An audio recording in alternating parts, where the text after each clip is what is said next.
নমস্কার। জীবন একটি নাট্যমঞ্চ, আলো আঁধারের খেলা। এই জীবনে আপনি হচ্ছেন নাট্যমঞ্চের একজন নাট্যকার। বিষয়টি কি বলতে চাইছি এবং অবশ্যই একটি বাস্তব জন্মকুণ্ডলী অনুযায়ী আপনাদেরকে বা আপনাদের সামনে উপস্থাপন করব জীবনের নাট্যমঞ্চ। যাদের মীন রাশি অথবা লগ্ন, তাদের উদ্দেশ্যে আজকের প্রোগ্রামটি অবশ্যই স্পেশাল করতে চলেছি। সুতরাং পরবর্তী প্রোগ্রামগুলোকে অতি সহজে পাবার জন্য আমার চ্যানেলটিকে সাবস্ক্রাইব করুন এবং পাশে থাকা বেল আইকনটি অবশ্যই প্রেস করবেন।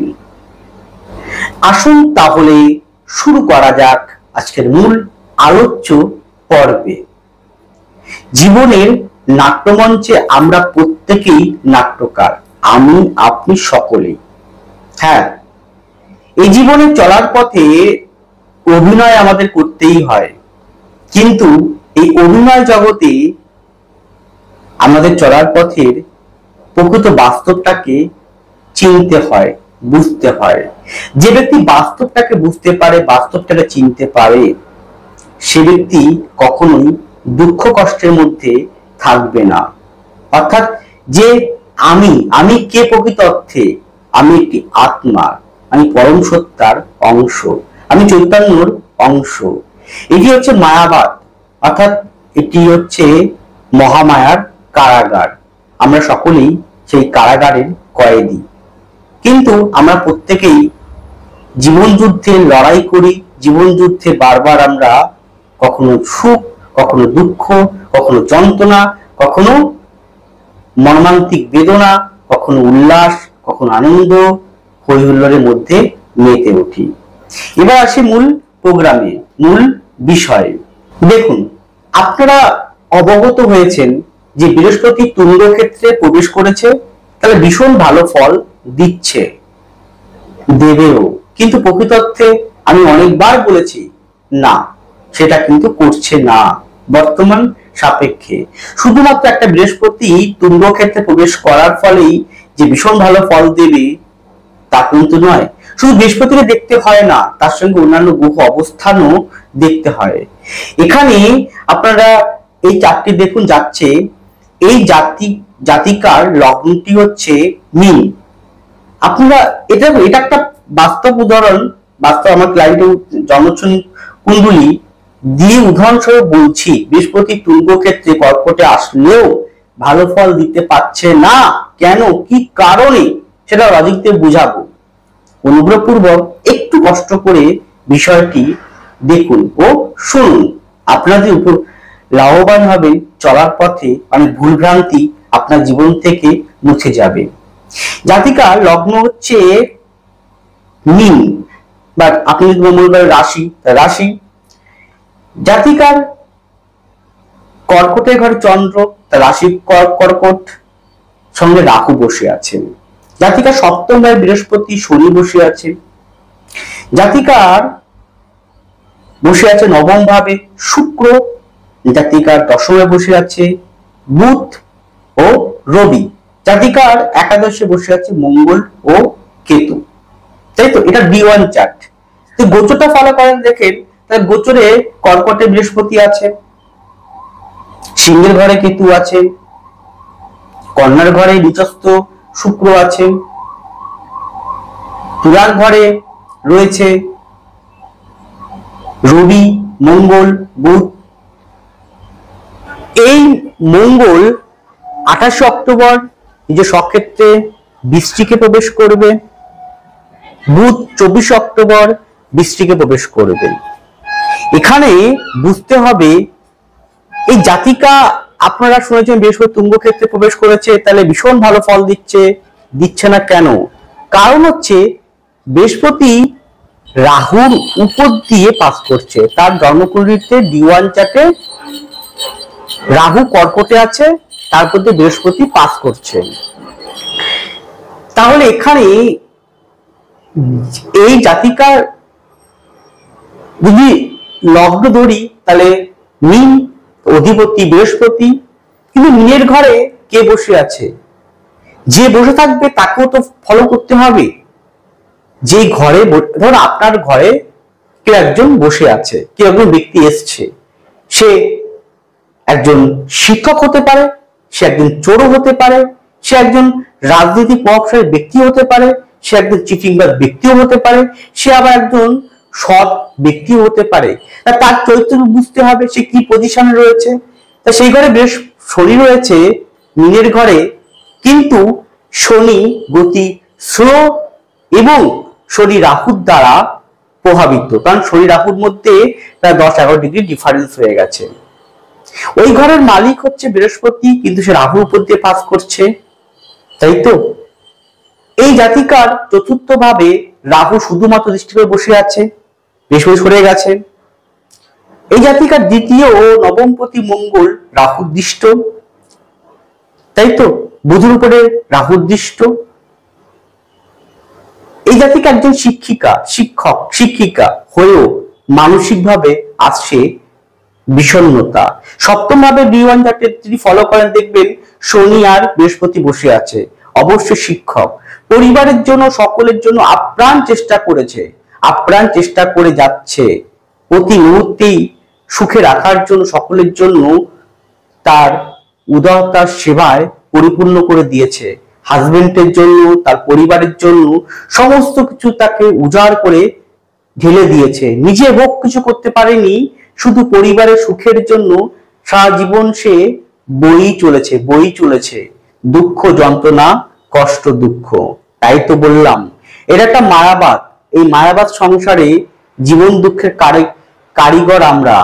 এই মায়াবাদ সংসারে আমরা একটা নাট্যমঞ্চের নাট্যকার, আমি আপনি সকলেই। তাহলে বৃহস্পতি যতই তুঙ্গ ক্ষেত্রে আসুক না কেন, সকলের জীবনে কিন্তু সমানভাবে ফল দিতে পারে না। লজিকটা আমি বললাম, কারণ শেষ কথা বলবে আপনার ব্যক্তিগত জন্মকুণ্ডলী, শেষ কথা বলবে আপনার। এখানে শুধুমাত্র D1 চারটি দেখিয়েছি, এর সঙ্গে রয়েছে নবাংশ, রয়েছে ভাব, রয়েছে ড্রেকান, রয়েছে দশমাংশ, রয়েছে ষষ্ঠাংশ, রয়েছে D12, রয়েছে নক্ষত্র, রয়েছে স্বর্ণালী চক্রম, অনেকগুলো জায়গা কিন্তু রয়েছে। সেইগুলো কিন্তু ভালো করে দেখে নিতে হয় কি পজিশন রয়েছে। তাই যতই বৃহস্পতি তুঙ্গ ক্ষেত্রে আসুক, আপনারা যতই লাফালাফি করুন যে বৃহস্পতি ভালো ফল দেবে, সবার জীবনে কিন্তু দিচ্ছে না। শুধুমাত্র রেয়ার অফ দ্য রেয়ার, মানে 100-র মধ্যে 2 থেকে 3% ব্যক্তি আছেন যারা অত্যন্ত ভালো ফল পাচ্ছেন, বাকিরা এখনো পাচ্ছেন না। আর এই পরিস্থিতি থাকবে 2025 সালের ডিসেম্বর তো অব্দি টানবেই এরকম পরিস্থিতি। আর মিনের বলতে গেলে টানবে 2026 সালের জুন পর্যন্ত। তাই জীবনের নাট্যমঞ্চে আপনি কখনো হার মানবেন না। একটু অনুগ্রহপূর্বক শুনুন, আরো কয়েকটা কথা বলবো, মূল্যবান কথা। জানি আপনাদের অমূল্য সময় নষ্ট করছি, কিন্তু সত্যি বলতে আপনাদেরকে সঠিক কথাই বলার চেষ্টা, বাস্তববাদী কথা বলার চেষ্টা করছি। দেখুন, এই যে আমার একটা সাইডে আলো, একটা সাইডে অন্ধকার, এইরকমই আমাদের জীবনটা ঠিক তাই। আমরা কখনো সুখে আনন্দে আত্মহারা হয়ে যাই, কখনো আমরা মর্মান্তিক কষ্টের দুঃখে কাতর হয়ে যাই। কিন্তু যদি আপনি বা যারা সুখ এবং দুঃখকে সমানভাবে মেনে নিয়ে চলতে পারবেন, যে দুঃখের সময় দুঃখটাকে দুঃখ মনে করবেন না, ভাববেন এটা একটা বাস্তবের অতি চরমতম সত্য, যা অবশ্যই একদিন কেটে যাবে। আবার খুশির সময়, আনন্দের সময়, সুখের সময় আপনি অহংকারী হয়ে উঠবেন না, যা আপনাকে পরবর্তীকালে ধ্বংসের মুখ দেখাতে বাধ্য হবে। তাই ঠিক তেমন ভাবে আমাদের গোচর আমাদের জীবনও এরকম সময়ের সাথে সাথে আমাদেরকে অনেক নীলা খেলায় সাক্ষী করায়।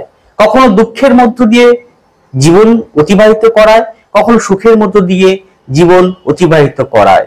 কিন্তু আগামী দিনে কি হবে, আগামী দিনে আপনি কোন পথে যাবেন, কি রকম কর্ম করবেন, কোন দিকে আপনার যেতে হবে, তা সঠিক পথ নির্ণয় করাটা অত্যন্ত কঠিন।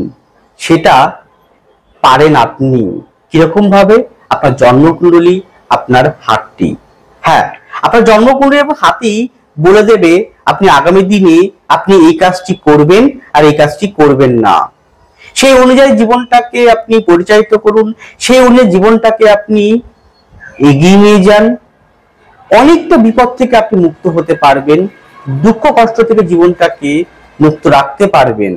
আমি কথা দিচ্ছি আপনাকে, আপনি যদি জীবনের নাট্যমঞ্চে আলো আধারের খেলায় নিজেকে ভাসিয়ে নিয়ে না গিয়ে সঠিক দিশায় সঠিক পথে যদি এগোতে পারেন, কিছুটা হলেও তো শান্তি পাবেন না, আনন্দ পাবেন। তার জন্য একবার হলো জন্মকুণ্ডলী বিচার আপনাকে করাতেই হবে। দেখুন পিছনের ব্যাকগ্রাউন্ডটা রেল লাইনের পার, সোজা সমান্তরাল ভাবে এগিয়ে চলেছে, কখনো কি বেঁকেছে? ঠিক তেমন জীবনের চলার পথটি সর্বদা এরকম রাখতে হবে যে একই পথে একই লক্ষ্যে স্থির থেকে আপনাকে এগিয়ে যেতে হবে। আপনি যদি রেল লাইনের সোজা সমান্তরাল ভাবে জীবনটাকে এগোতে পারেন, লক্ষ্য স্থির রেখে যদি এগোতে পারেন, সাফল্য আপনি আজ না হোক কাল পাবেন।